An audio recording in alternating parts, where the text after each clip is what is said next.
Dan yang lebih buruk lagi adalah at-ta'alli 'ala Allah.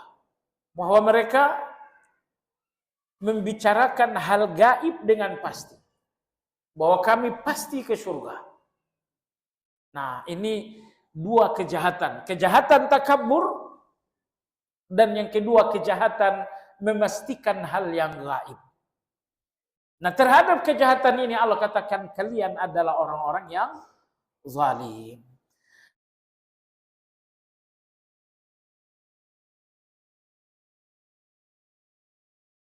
Bismillahirrahmanirrahim. Assalamualaikum warahmatullahi wabarakatuh.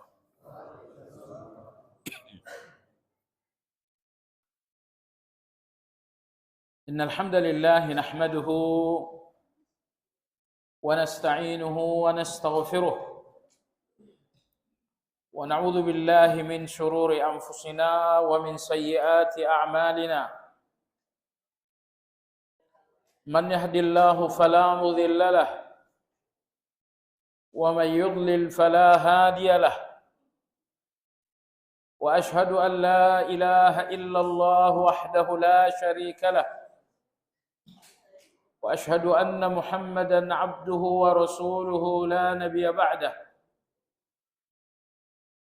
اللهم صل وسلم على محمد وعلى اله واصحابه ومن اهتدى بهديه واستنى بسنته إلى يوم الدين.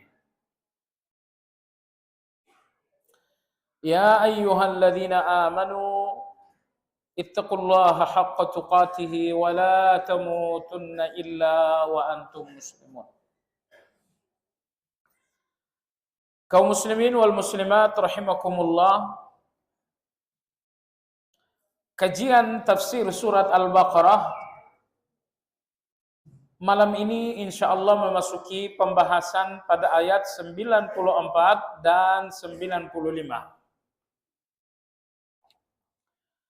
Allah Subhanahu wa taala berfirman, A'udzu billahi minasyaitonir rajim. Qul in kanat lakumud darul akhiratu indallahi khalisatan min dunin nas fatamannawul maut in kuntum shadiqin. Katakan kepada orang-orang Yahudi itu, wahai Muhammad, apabila kebahagiaan akhirat itu di sisi Allah hanya untuk kalian secara khusus tanpa orang lain, fatamannaul maut, maka cobalah kalian menginginkan kematian. In kuntum shadiqin, kalau memang kalian jujur dan benar. Ayat yang ke-95 Allah berfirman, walan yatamannauhu abadan bima qaddamat aydihim. Akan tetapi sama sekali mereka tidak pernah menginginkan kematian selama-lamanya. Bima qaddamat aydihim, disebabkan karena kesalahan-kesalahan mereka. Wallahu alimun bil zalimin, dan sesungguhnya Allah Maha mengetahui dengan orang-orang yang zalim. Ayat ini 94 dan 95 dalam surat Al-Baqarah. Secara umum pada ayat 94 Allah Subhanahu wa taala meminta Rasulullah sallallahu alaihi wasallam untuk bertanya kepada orang-orang Yahudi. Wahai orang-orang Yahudi, apabila memang kehidupan akhirat, yaitu kebahagiaan surga, hanya untuk kalian saja, maka beranikah kalian menginginkan kematian? Seharusnya kalau memang surga itu hanya untuk kalian, kalian suka dengan kematian. Karena tanpa kematian, kalian tidak akan sampai ke surga. Dan kalau surga itu hanya untuk kalian, bukan untuk yang lain dari kalian, mestinya kalian rindu dan suka dengan kematian. Kalau memang kalian jujur. Tapi Allah Azza wa Jalla menjawab, sampai kapanpun mereka tidak pernah rindu dengan kematian. Dan hal itu menunjukkan bahwa mereka pun tahu bahwa kebahagiaan surga bukan untuk mereka. Bima qaddamat aydihim, karena dalam hati mereka ada kesadaran bahwa mereka pun banyak berbuat jahat. Dan Allah mengetahui orang-orang yang zalim. Inilah arti dan tujuan ayat 94, 95 secara umum. Mari kita pelajari lebih dalam. Dalam beberapa ayat Al-Quran, Allah ceritakan keangkuhan dan kesombongan orang-orang Yahudi. Dalam surat Al-Baqarah misalnya ayat 80, ini sudah berlalu, mereka mengatakan lan tamassanan nar illa ayyaman ma'dudah. Kami tidak akan memasuki neraka kecuali hanya beberapa hari saja. Mungkin 3 hari, mungkin 10 hari. Selanjutnya kalian umat Islam yang akan melanjutkan itu. Kalau kami orang-orang Yahudi, hanya beberapa hari di dalam neraka. Setelah itu kami akan memasuki surga. Nah, pada ayat 111 dalam surat Al-Baqarah, kembali Allah sebutkan keangkuhan mereka tersebut. Wa qalu lan yadkhulal jannata illa man kana hudan aw nasara. Mereka orang-orang Bani Israel berkata, tidak ada yang memasuki surga kecuali orang-orang Yahudi dan orang-orang Nasrani. Selain Yahudi, selain Nasrani tidak akan masuk surga. Yang ketiga, dalam surat Al-Maidah ayat 18 Allah berfirman tentang ucapan mereka, nahnu abna'ullahi wa ahibba'u. Kami adalah anak-anak Allah dan pecinta-pecinta Allah. Jadi perhatikan betapa mereka merasa orang paling dekat dengan Allah, sampai-sampai mereka mengatakan kami adalah anak-anak Tuhan. Dan kami adalah orang-orang yang dicintai oleh Tuhan. Nah, berulang kali Al-Quran menceritakan pernyataan-pernyataan mereka seperti ini, yang menunjukkan bahwa mereka di atas semua manusia. Surga untuk kami, bukan untuk kalian. Kalaupun kami ke neraka hanya beberapa hari saja. Kami ini adalah anak-anak Tuhan.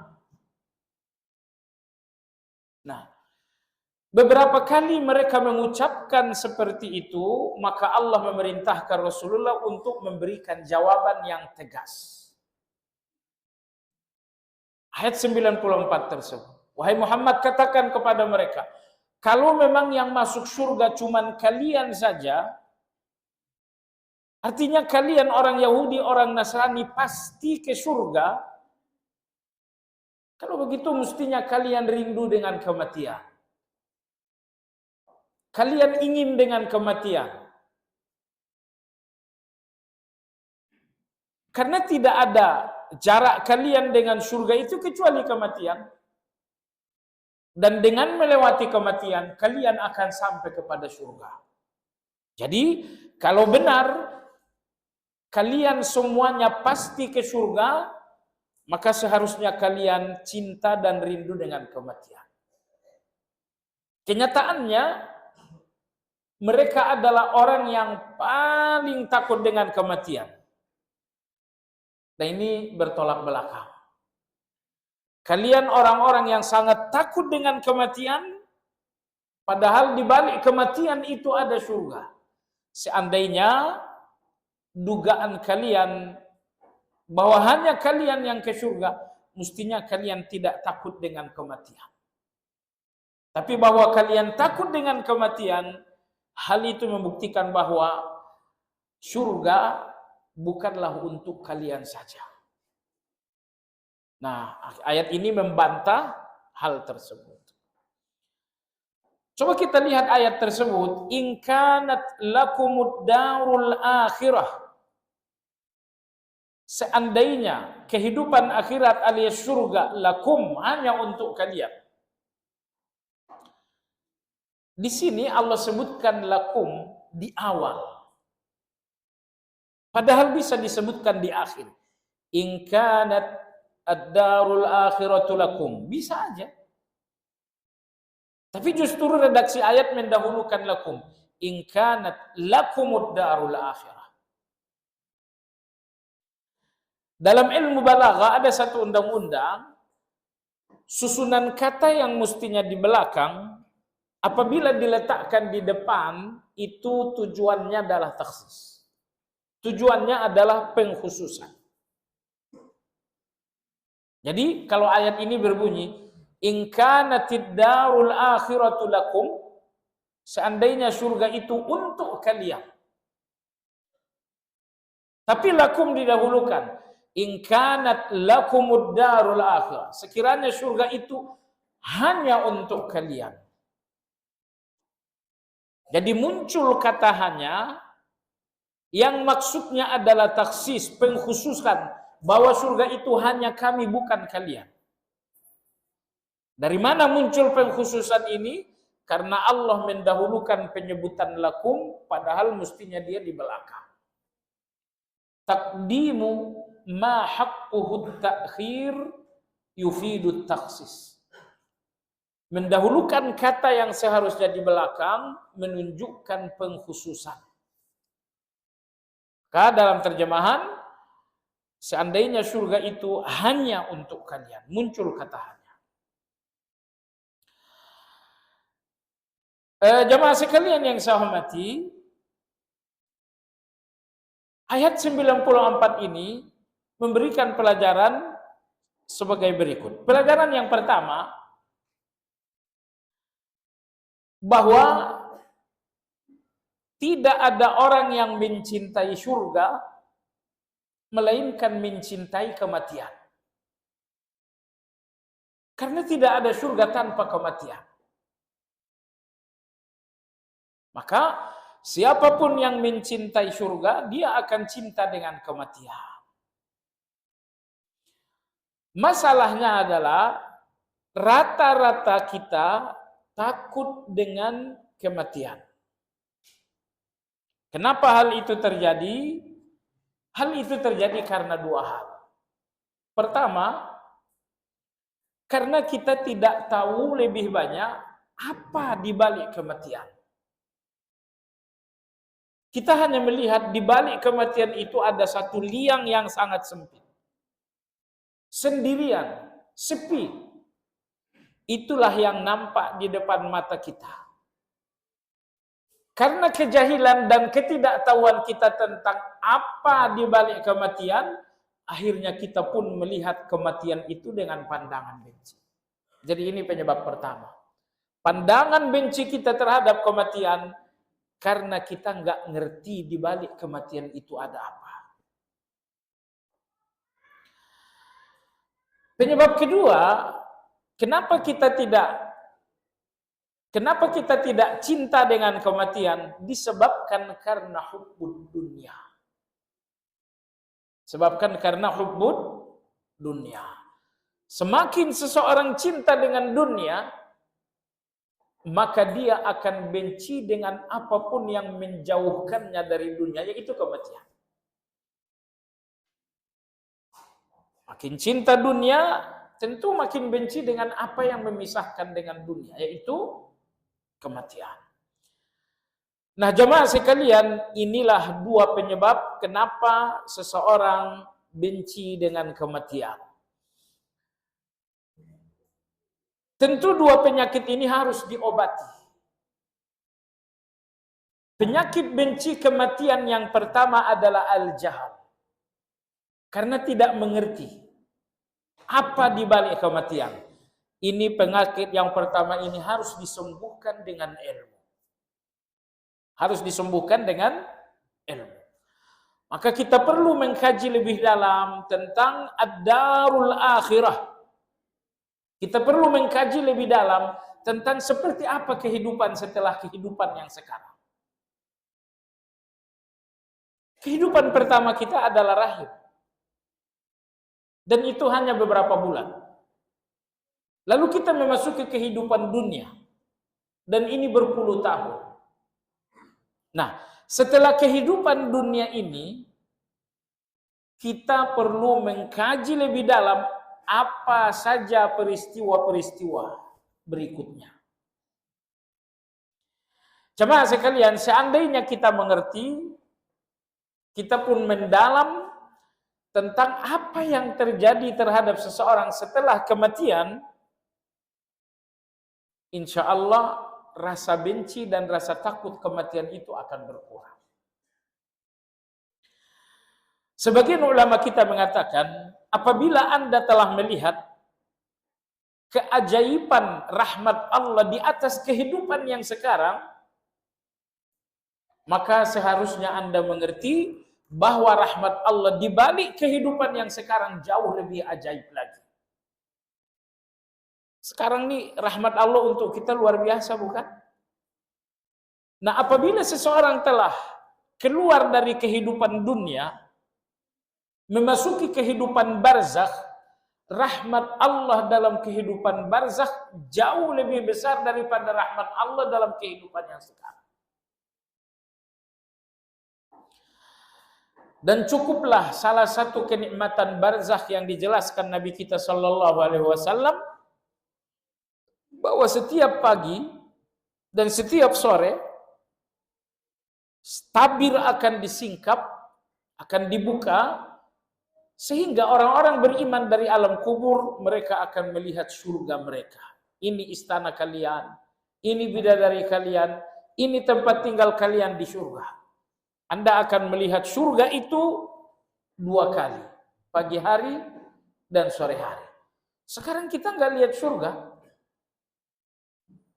Nah, pun setelah sampai seseorang di barzakh, di antara kenikmatan besar di barzakh bahwa Allah nampakkan surga 2 kali sehari semalam, pagi dan sore hari. Perhatian dan kasih sayang Allah terhadap orang-orang yang telah berada di barzakh melebihi kasih sayang Allah terhadap orang yang masih berada di dunia. Kenapa demikian? Orang-orang saleh yang telah sampai di barzakh, mereka telah menyelesaikan tugas ubudiyah. Tentunya kasih sayang Allah untuk mereka lebih besar daripada orang-orang yang saat ini di dunia masih dalam proses menyelesaikan tugas ubudiyah. Mudah-mudahan lain waktu perlu kita mengkaji tentang azab dan kenikmatan-kenikmatan kubur. Ya, kita perlu tahu apa saja kenikmatan-kenikmatan kubur itu agar kita tidak melihatnya seram dan menakutkan. Baik. Penyakit kedua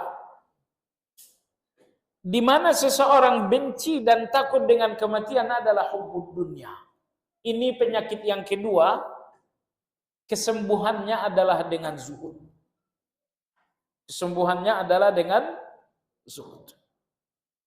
Sepanjang seseorang tidak memiliki zuhud, hubbud dunianya tidak akan terkendali. Dan kalau hubbud dunia tidak terkendali, maka rasa bencinya terhadap kematian akan semakin besar. Dalam agama kita mencintai dunia ini penyakit. Mencintai dunia ini adalah penyakit. Maka tidak boleh mencintai dunia kecuali mencintai dunia untuk akhirat. Misalnya saya ingin uang yang banyak supaya zakat saya lebih banyak. Itu namanya Anda mencintai dunia untuk akhirat. Saya ingin jabatan lebih tinggi Supaya apa? Supaya pengabdian saya lebih luas. Pengabdian saya kepada masyarakat lebih maksimal. Sebab kalau saya hanya sekedar RT, pengabdian saya hanya di kelas RT. Tapi kalau saya seorang camat, pengabdian saya di tingkat kecamatan. Saya ingin jabatan yang lebih tinggi karena saya ingin mengabdi lebih luas dan lebih maksimal. Nah, menginginkan dunia untuk akhirat terpuji sekali. Adapun menginginkan dunia untuk dunia, ini yang tercela dan ini yang dinamakan dengan hubbud dunia. Ulama-ulama kita mengatakan, apabila seseorang telah cinta kepada dunia, maka dia akan menjadi budak bagi dunia.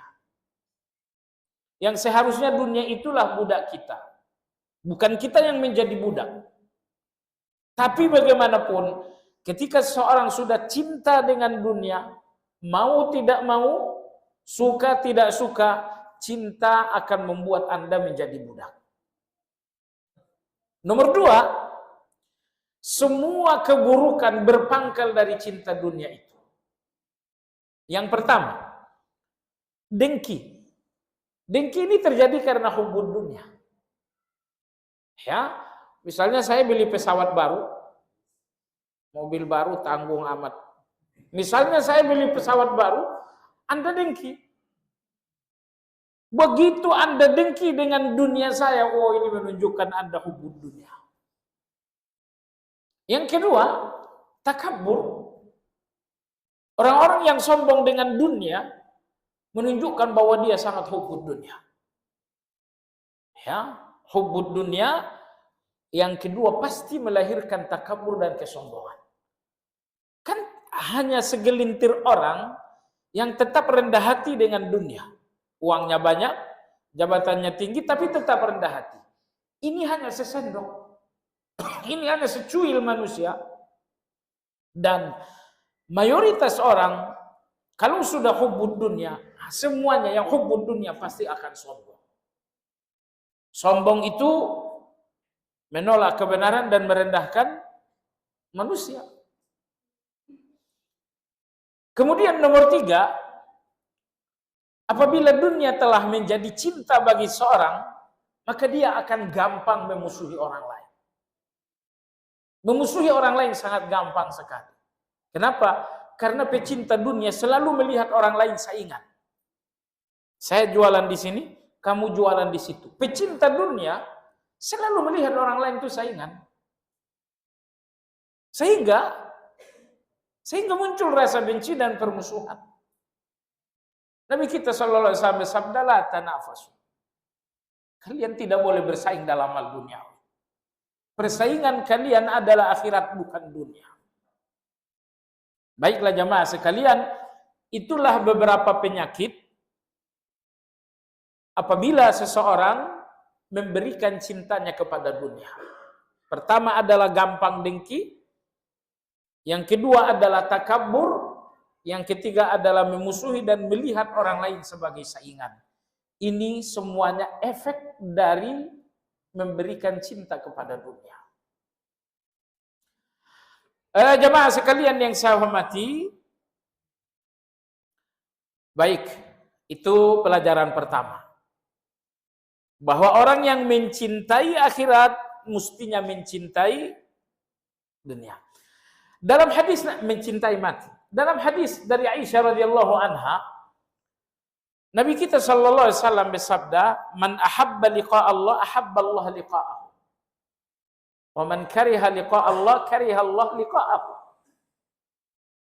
Siapa yang cinta pertemuan dengan Allah, maka Allah pun cinta pertemuan dengannya. Tapi siapa yang benci pertemuan dengan Allah, maka Allah pun benci pertemuan dengannya. Setelah Nabi kita menyampaikan hadis ini, Aisyah radhiyallahu anha bertanya, "Ya Rasulullah, ayyuna la yakrahul maut?" Siapa di antara kita yang tidak benci dengan kematian? Aisyah seakan bertanya, "Ya Rasulullah, naluri semua orang benci dengan kematian." benci dengan kematian, walaupun bobot bencinya berbeda. Karena ada orang yang benci dengan kematian karena luar biasa mencintai dunia. Yang kedua, ada juga orang yang benci dengan kematian karena tidak mau berpisah dengan amal saleh. Gak mau berpisah dengan salat, gak mau berpisah dengan tilawah, gak mau berpisah dengan zikir.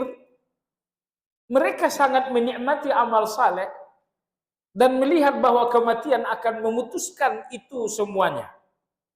Maka mereka benci dengan kematian bukan karena hubbud dunia mereka, tapi karena mereka sangat mencintai amal-amal saleh. Jadi, maka Aisyah berkata, ya Rasulullah, tidak ada orang yang tidak cinta dengan kematian. Tidak ada orang yang tidak benci dengan kematian. Semua orang benci dengan kematian. Saya ulangi, orang kafir dan orang munafik benci kematian karena hati mereka yang penuh dengan hubbud dunia. Tapi orang-orang yang saleh pun benci dengan kematian karena hati mereka yang penuh dengan cinta amal saleh. Cinta salat, cinta tahajud, cinta Al-Quran, dan lain-lain. Aisyah radhiyallahu anha berkata, emangnya ada orang yang tidak suka dengan kematian? Adakah orang yang suka dengan kematian? Semua kita benci. Kata Nabi SAW, sesungguhnya orang-orang yang beriman tidak akan wafat kecuali setelah diberitahu tempat tinggalnya adalah surga. Informasi terakhir sampai kepada Anda jelang Anda tinggalkan dunia, apabila Anda orang yang bertakwa, informasi terakhir itu bahwa dikatakan kamu sebentar lagi masuk surga. Kamu penghuni surga. Ini informasi terakhir. Setelah itu tidak ada informasi lagi yang sampai kepada Anda. Adapun orang-orang kafir dan orang-orang munafik, informasi terakhir mereka jelang kematian bahwa dikabarkan kepada mereka, kamu penghuni neraka. Kamu penghuni neraka. Allah berfirman dalam Al-Quran, innal ladzina qalu rabbuna Allahu thummas, ada yang hafal ayat ini? Thummas taqamu tatanazzalu alaihimul malaika alla khaufun alaihim alla takhafu wa la tahzanu wa abshiru bil jannati allati kuntum tu'adun. Sesungguhnya orang-orang yang mengatakan Rabbunallah, tsumma istaqamu, kemudian mereka istiqamah. Ibnu Rajab sangat indah menafsirkan ayat ini. Beliau mengatakan, orang-orang yang mengatakan Rabbunallah sangat banyak. Tetapi orang-orang yang istaqamu, tsumma istaqamu, istiqamah, ini sangat sedikit. Orang munafik pun ikut mengatakan Rabbunallah. Orang-orang fasik pun ikut mengatakan Rabbunallah.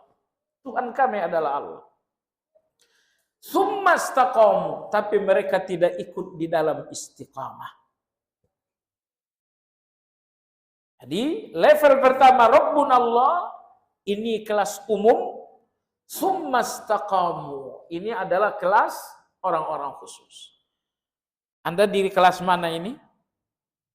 Mudah-mudahan sudah sampai di kelas 2. Mudah-mudahan. Nah, kalau Rabbunallah Anda telah sampai kepada tsumma istaqamu, istiqamah, Allah berjanji, tatanazzalu alaihimul malaika, jelang kematian akan diturunkan kepada mereka malaikat, karena ini saat perpisahan dengan dunia. Pendamping terbaik saat itu adalah malaikat.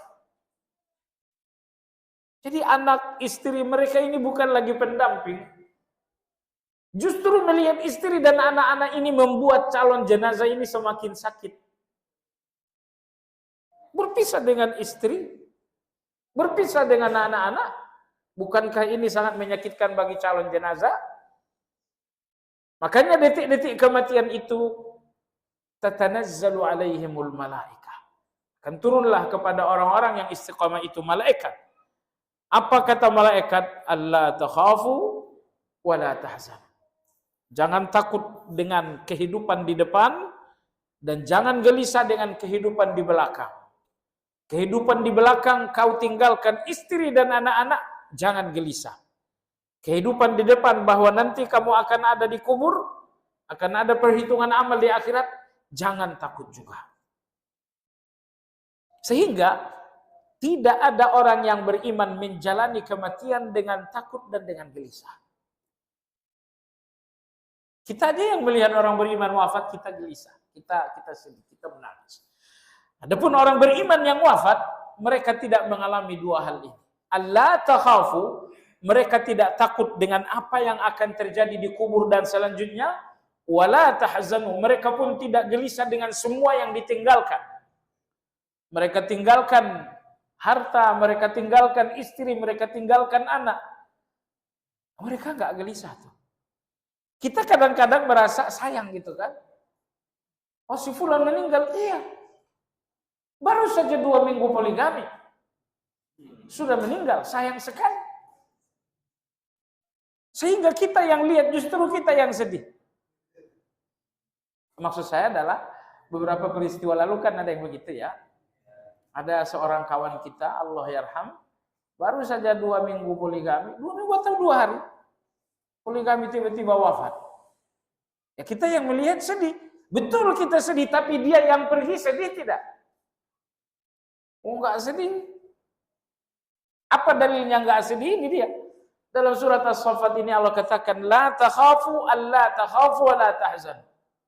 Janganlah kalian takut dengan yang akan terjadi, dan janganlah kalian gelisah dengan semua yang ditinggal. Jadi saya ulangi, Anda jangan berpikir jenazah-jenazah orang beriman, mereka sangat gelisah meninggalkan istri dan anak-anak. Anda salah paham. Gak ada orang beriman yang gelisah dengan anak yang ditinggal, atau dengan istri yang ditinggal, atau dengan kekayaan yang ditinggal. Tidak ada sama sekali.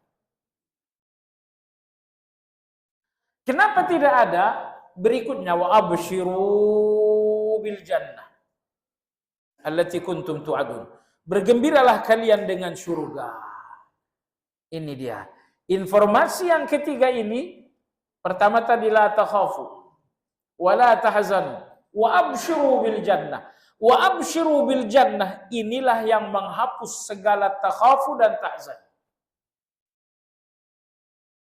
Oleh sebab itu nanti di akhirat, seperti dikabarkan Nabi kita sallam, yu'ta bi an'ami ahlin nar bi an'ami ahli dunya min ahlin nar. Akan dipanggil orang yang paling mewah, paling senang di dunia, tapi dia penghuni neraka. Orang yang paling senang di dunia tapi penghuni neraka dipanggil oleh Allah. Sudah? Lalu kemudian orang ini dimasukkan ke dalam neraka sekejap. Nggak sampai 2 menit, sekejap masuk neraka dicabut lagi. Lalu Allah bertanya, hal ra'aitsa na'iman qat? Apakah kamu pernah merasakan kenikmatan? Beliau mengatakan, jangankan merasakan, melihat kenikmatan pun tidak pernah. Padahal ini orang yang paling senang di dunia. Berikutnya, wa yu'ta bi aba'asi ahlil ardi min ahlin jannah. Lalu didatangkanlah orang yang paling menderita di dunia tapi dia penghuni surga. Paling menderita, rumahnya paling menderita, utang piutangnya menderita, fitnah kepada dirinya menderita, sakitnya pun menderita. Dipanggil orang yang paling menderita di dunia namun dia penghuni surga. Kemudian orang ini dimasukkan ke dalam surga beberapa saat saja. Enggak sampai semenit. Dimasukkan ke surga, dia lihat semuanya. Setelah dia lihat semuanya diambil lagi. Lalu Allah bertanya, hal ra'aita bu'san qat? Apakah kamu pernah melihat penderitaan?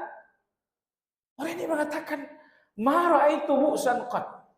Aku enggak pernah melihat sedetik pun penderitaan. Padahal dia penghuni dunia yang paling menderita.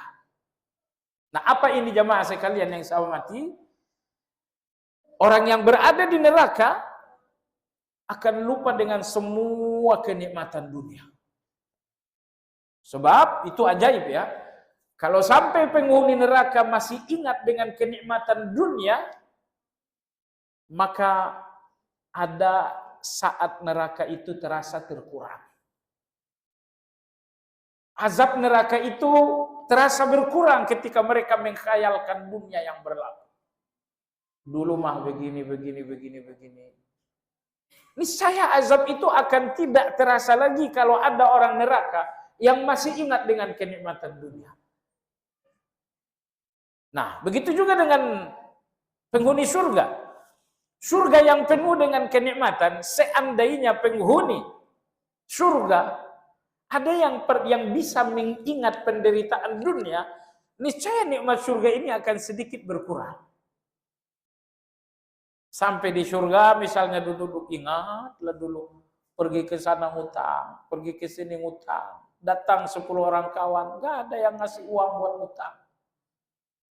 Kalau ada penghuni surga yang masih ingat penderitaan dunia, kenikmatan surga ini akan terkurangi walaupun beberapa saat. Tapi jamaah sekalian, melalui cerita tadi Nabi kita bersabda, azab neraka akan membuat penghuninya lupa dengan semua kenikmatan dunia, dan kenikmatan surga akan membuat penghuninya lupa dengan semua penderitaan dunia.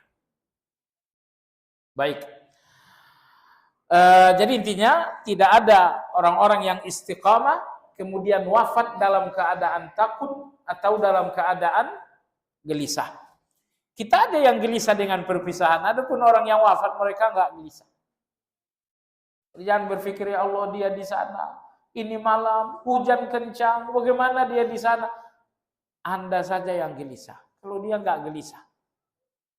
Ayat tadilah yang menegaskan bahwa orang-orang yang wafat itu ada gelisah, enggak ada yang sedih. Kalau memang dia orang yang beriman. Apa itu? Oh. Ya, kita ajan sebentar.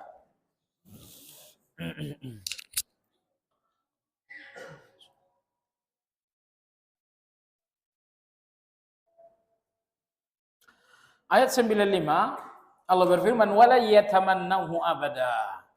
Dan mereka tidak akan menginginkan kematian.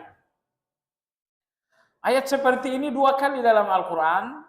Ayat 95 dalam surat Al-Baqarah, satu lagi dalam surat Al-Jum'ah. Wala yatamannawnahu abadan. Pertanyaannya adalah, ini 2 ayat mirip dengan sedikit perbedaan. Pada surat Al-Baqarah Allah berfirman walan yatamannawhu abada. Mereka orang-orang Yahudi tidak akan menginginkan kematian. Tidak akan. Tapi dalam surat Al-Jum'ah redaksinya bukan lan tetapi la. Wala yatamannawnahu abadan. Dan mereka tidak menginginkan kematian itu selama-lamanya. Kenapa di sini dalam surat Al-Baqarah disebutkan lan yang artinya tidak akan, lalu di dalam surat Al-Jum'ah disebutkan la yang artinya tidak? Tentu lan lebih tinggi daripada la. Lan yang berarti tidak akan lebih tegas, lebih tinggi daripada la yang artinya sekedar tidak. Baik.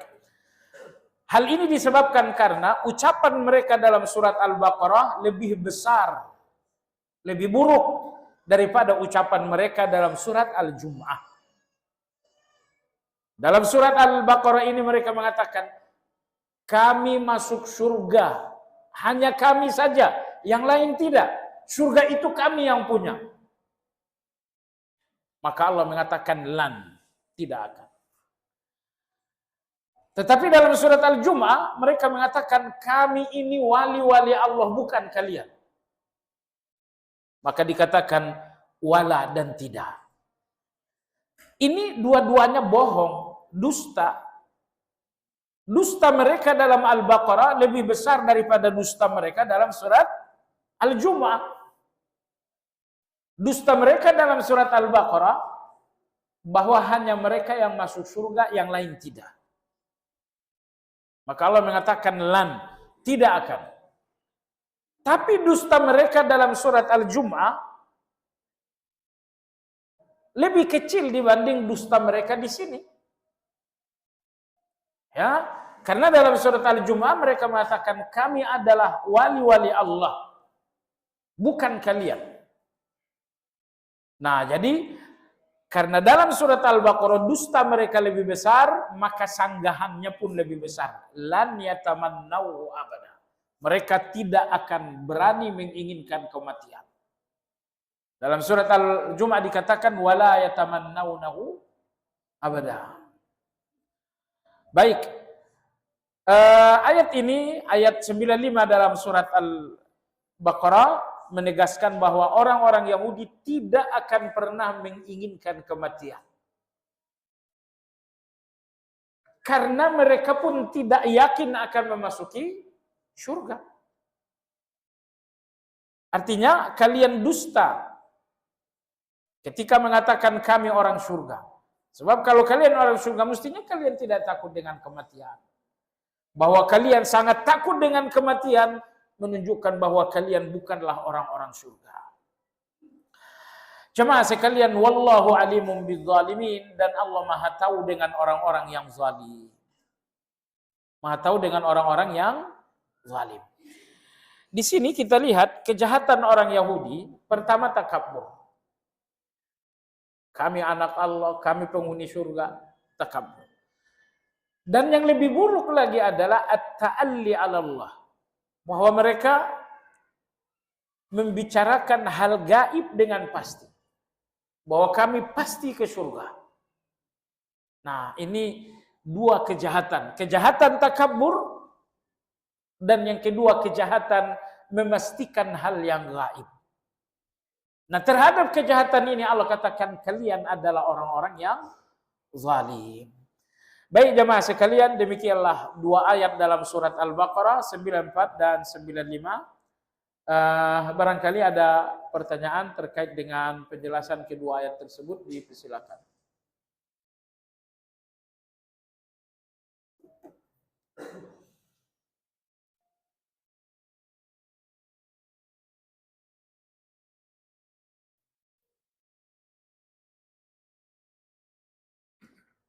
Tidak ada? Baik. Demikian kajian kita malam ini. Kita sudahi dengan zikir kafaratul majlis. Subhanakallahumma wa bihamdika asyhadu an la ilaha illa anta astaghfiruka wa atubu ilaik. Alhamdulillahi rabbil alamin. Assalamualaikum warahmatullahi wabarakatuh.